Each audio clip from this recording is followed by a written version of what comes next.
台風7号が来るということで、先ほどから風がちょっとずつ強まってきました。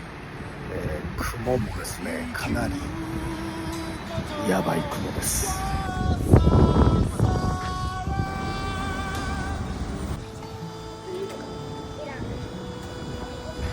明日はもう雨ということなので、どれほどね、本当被害がないことを願います。時は流れ行き、人を超えてく。遥か昔に誰かが見た夢。